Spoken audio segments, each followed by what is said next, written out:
Hi friends, ഇന്നത്തെ recipe വളരെ tasty ആയിട്ടുള്ള ഗോൾഡൻ പ്രോൺസ് ഫ്രൈ ആണ്.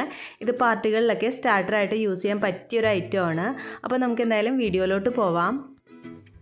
അപ്പോൾ ഇത് തയ്യാറാക്കാനായിട്ട് ഞാനിപ്പോൾ 250 ഗ്രാം അളവിൽ ഇടത്തരം വലുപ്പത്തിലുള്ള പ്രോൺസ് എടുത്ത് വെച്ചിട്ടുണ്ട്. അതിൻ്റെ ഉള്ളിൽ ആ ഒരു ഞരമ്പൊക്കെ കളഞ്ഞിട്ട് വാലുഭാഗം മാത്രം വെച്ചിട്ടുണ്ട്. ബാക്കിയൊക്കെ നന്നായിട്ട് ക്ലീൻ ആക്കി വെച്ചിരിക്കുന്നതാണ്.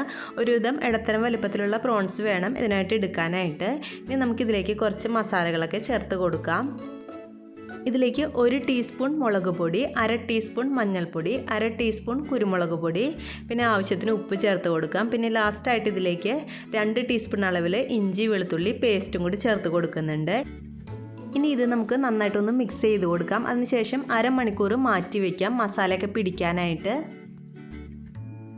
ഇനി അടുത്ത സ്റ്റെപ്പ്, നമുക്ക് ഈ പ്രോൺസ് ഒന്ന് കോട്ട് ചെയ്തെടുക്കാനായിട്ട് കുറച്ച് മൈദയുടെ ആവശ്യമുണ്ട്. ഞാനിപ്പോൾ ഏകദേശം 3 ടേബിൾ സ്പൂൺ അളവിൽ മൈദ ഒരു പാത്രത്തിലേക്ക് എടുത്ത് വെച്ചിട്ടുണ്ട്. പിന്നെ നമുക്ക് 1 കപ്പ് അളവിൽ ബ്രെഡ് ക്രംസ് ആവശ്യമുണ്ട്. ബ്രെഡ് നന്നായിട്ടൊന്ന് മിക്സിയിലിട്ട് പൊടിച്ചെടുത്തതിന് ശേഷം നന്നായിട്ടൊന്ന് ചൂടാക്കി എടുത്തിരിക്കുന്നതാണ്. അപ്പോൾ നല്ല കരുകരുപ്പായിട്ടുള്ള ബ്രെഡ് ക്രംസ് നമുക്ക് കിട്ടും. അപ്പോൾ ഇങ്ങനെ എടുത്ത് വെക്കുകയെന്നുണ്ടെങ്കിൽ ചീത്തയാവാതെ ഇരിക്കുകയും ചെയ്യും. പിന്നെ ഒരു മുട്ട ബീറ്റ് ചെയ്തെടുത്ത് വെച്ചിട്ടുണ്ട്. അപ്പോൾ നമുക്കിനി ഇതെങ്ങനെയാണ് കോട്ട് ചെയ്തെടുക്കണേന്ന് നോക്കാം.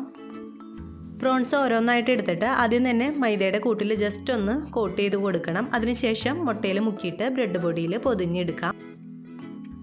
ഇതുപോലെ മൈദയിലൊന്ന് കോട്ട് ചെയ്തതിന് ശേഷം മുട്ടയിൽ മുക്കിയിട്ട് ബ്രെഡ് പൊടിയിൽ പൊതിഞ്ഞെടുക്കുകയാണെന്നുണ്ടെങ്കിൽ നമ്മളിത് ഫ്രൈ ചെയ്യുമ്പോൾ ഈ ഒരു കോട്ടിങ് ഒട്ടും തന്നെ പൊട്ടിപ്പോവാതെ നന്നായിട്ട് ഫ്രൈ ആയിട്ട് കിട്ടും, നല്ല ക്രിസ്പി ആയിട്ട് കിട്ടുകയും ചെയ്യും. അപ്പോൾ നിങ്ങളിനി കട്ട്ലേറ്റൊക്കെ തയ്യാറാക്കുമ്പോൾ ഈ ഒരു മെത്തേഡ് ഒന്ന് എന്തായാലും പരീക്ഷിച്ച് നോക്കൂ.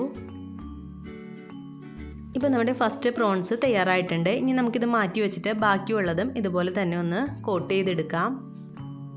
നമ്മൾ കട്ട്ലേറ്റിനൊക്കെ ബ്രെഡ് പൊടി തയ്യാറാക്കുമ്പോൾ ബ്രെഡ് ഇതുപോലെ പൊടിച്ചെടുത്തതിന് ശേഷം നന്നായിട്ടൊന്ന് ഫ്രൈ ചെയ്തെടുത്താൽ ഇത് ഒരുപാട് നാൾ ഫ്രിഡ്ജിൽ കേട് കൂടാതെ സൂക്ഷിക്കാനായിട്ടും പറ്റും. അതുപോലെ നല്ല ക്രിസ്പി ആയിട്ടുള്ള കട്ട്ലേറ്റ് ഇതുപോലെ തയ്യാറാക്കി എടുക്കാനായിട്ടും പറ്റും നമുക്ക്.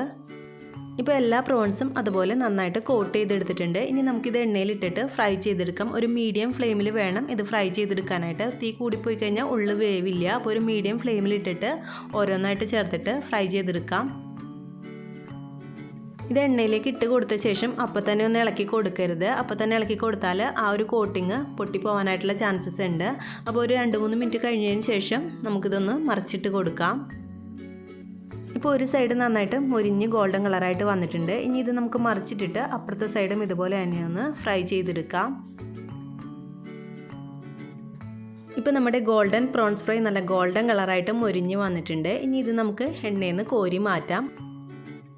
മീഡിയം ഫ്ലെയിമിലിട്ടിട്ട് വേണം കേട്ടോ ഇത് ഫ്രൈ ചെയ്തെടുക്കാനായിട്ട്, അല്ലെങ്കിൽ ഉള്ളു വേവില്ല, പുറം ഭാഗം പെട്ടെന്ന് കരിഞ്ഞു പോവുകയും ചെയ്യും. അപ്പോൾ ഏകദേശം ഒരു 5 മിനിറ്റിനുള്ളിൽ നമുക്ക് ഈ ഒരു പ്രോൺസ് ഫ്രൈ തയ്യാറാക്കി എടുക്കാനായിട്ട് പറ്റും. അപ്പോൾ നമ്മുടെ വളരെ ടേസ്റ്റി ആയിട്ടുള്ള ഗോൾഡൻ പ്രോൺസ് ഫ്രൈ തയ്യാറായിട്ടുണ്ട്. കുട്ടികൾക്കും മുതിർന്നവർക്കും ഒരുപോലെ ഇഷ്ടപ്പെടുന്ന ഒരു റെസിപ്പി ആയിരിക്കും ഇത്. അപ്പോൾ നിങ്ങൾക്ക് ഇതുപോലെയുള്ള വീഡിയോസ് ഇനിയും കിട്ടുന്നതിനായിട്ട് നിങ്ങൾ ഈ ചാനൽ ഇതുവരെ സബ്സ്ക്രൈബ് ചെയ്തിട്ടില്ലെങ്കിൽ ഒന്ന് സബ്സ്ക്രൈബ് ചെയ്തിട്ട് സപ്പോർട്ട് ചെയ്യാനായിട്ട് മറക്കല്ലേ. താങ്ക്